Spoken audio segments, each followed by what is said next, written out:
Woody is here with his very own game, Toy Story, for the Sega Genesis, and it looks like Zerg already got his hands on this copy and tried to rip it up. Oh my. So let's go ahead and take Toy Story, let's pop it in my Sega Genesis and see how this intensely 3D experience is. Let's go to the game. Toy Story was published by Disney Interactive and was released in 1996. It was designed by John Burton, who would later design Sonic 3D Blast, as well as many of the modern-day LEGO video games. According to the manual, heroes are made, not born. Welcome to Toy Story, a world where toys come to life when people are not present. It's an imaginative, animated fantasy where a unique assortment of toys take on a life of their own and become involved in a series of comic misadventures. Central to the story is the pull-string cowboy named Woody and his other toy friends. Woody is 6-year-old Andy's favorite toy and sits in the coveted place of honor on Andy's bed. Life for Woody is pretty good, and it looks like he'll remain the favorite toy for years to come. That is, until Andy's birthday party. Birthdays mean new toys, and new toys mean old toys may be forgotten. To be forgotten is one of the biggest fears that all toys share.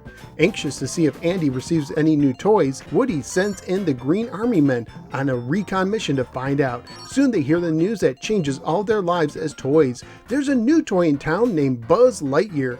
Buzz is the latest super-powered karate chop and laser blast and space hero action figure, and it looks like he's an instant favorite with Andy. This comes as a great shock to Woody, who must now cope with being number 2 in Andy's world. His answers to try to knock Buzz behind the dresser and into obscurity by using RC car. Woody's plan backfires and he unintentionally sends Buzz out of Andy's window and into the real world. The rest of the toys see what happens and unite against Woody for sending Buzz to certain doom. Woody takes it upon himself to rescue Buzz and restore peace to the world of Andy's toys. Toy Story is an action game for one player only and has one standard mode of difficulty. Most of the game is comprised of a platformer where you control Woody with the D-pad, pressing A or C to jump, and B to attack by whipping your pull string. At the beginning of the game, you can go into the options menu to change the button assignments. Pressing down in the options section will allow you to adjust the number of lives you have and turn off the story scenes in between stages. Each stage has 50 10 stars to collect. Collect 45 and you get extra health, represented by the number of gold stars on the top of the screen. Collect more and you can possibly earn an extra life or even a continue. Collecting 200 stars overall will allow you to play a bonus game where you hit stars on an Etch-a-Sketch to earn extra health. You can also find gold stars in stages to increase health, as well as cowboy hats to get extra lives. Some stages have checkpoints to go back to if you lose a life when you lose all your health. In the platforming stages, you could sometimes use your pull string to swing from hooks above. You can also use it to temporarily tie up some enemies such as tanks.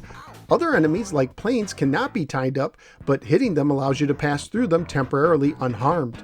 Levels can also require you to perform certain actions in time in order to complete that level, such as knocking a walkie-talkie to the ground or getting toys into a toy box. If you don't know what to do, the Etch-a-Sketch on the top of the screen might point you in the right direction. However, Toy Story features several different types of non-platforming levels as well, including boss fights, overhead driving levels, side-scrolling levels, a behind-the-back driving level, and a very impressive 3D level done in a similar view of Wolfenstein 3D. Graphically speaking, the game looks really great and really shows what the Genesis could pull off, especially the 3D level. Sound and music-wise, the game has some really solid sound effects as well as some nice music, although in my opinion, it's not quite as good as the graphics. Family-friendly wise, the game received a kids to adult rating when it was released, which would be like getting an E for everyone rating today. At the time I researched on eBay, including shipping, loose copies were going for $5 to $11, complete copies were going for $8 to $28, and new copies were going for $42 to $50. So what did I think of Toy Story on the Sega Genesis? Technically speaking, this game is quite amazing, but there are some aspects of the gameplay that hold it back for me. First of all, despite the title, this is not a kid's game, and I actually found it to be quite challenging at times. It's not always clear what you need to do, and since the levels can vary in style, new levels can take a while to get used to. This wouldn't be so bad if it wasn't for the fact that you start with no continues, and by the way, earning a continue is not that easy, and the game itself is very large, containing almost 20 levels, so if you get stuck on level 7 and lose your last life, you can expect to be playing for another 15 to 20 minutes just to reach it and try it again. So in my opinion, a password option could have really helped. Now there is a stage select cheat out there, but it is one of the most tedious stage select cheats I've ever encountered, requiring you to start at the first level level and skipping each level manually until you get to the level you want. So if you want to go to a high level like level number 13, it's actually going to take you a little bit of time to do so even with the cheat. I also had a little bit of a problem with jumping on the platform levels. I understand that Woody has legs of cotton, but the jumping felt really weak, and it wasn't always clear where you could land. The overhead RC car levels were also difficult to control, but other than that, the game controls fairly well. In the end, I found Toy Story to be a very technically impressive game on the Sega Genesis, and I enjoyed going through most of the levels, but not enough to really want to return to the game now that I've played through it.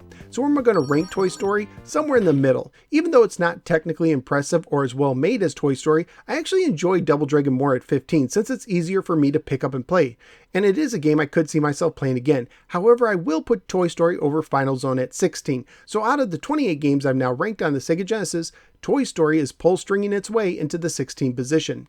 Technically speaking, Toy Story is a very impressive game on the Sega Genesis, and it is worth a playthrough, but it could have really used a password system. At least that's what I think. What do you think? Let me know in the comments below. Also, please click like and subscribe and follow me both on the Facebook and the Twitter. I'm also a member of the Retro Junkies Network. At this time, I'd like to thank all of my extraordinary Patreon supporters, including Joe T. Thank you, Joe! If you appreciate the work I do and enjoy my videos, please consider becoming a Patreon supporter by signing up at patreon.com/NoSwearGamer starting at $1 a month. Not only will you help make videos like this possible, but you will also gain access to some exclusive content and be able to vote on future games I review. Thank you for giving me a little part of your day, and I look forward to seeing you next time in the next episode of the No Swear Gamer. Take care and watch out for snakes in your boots.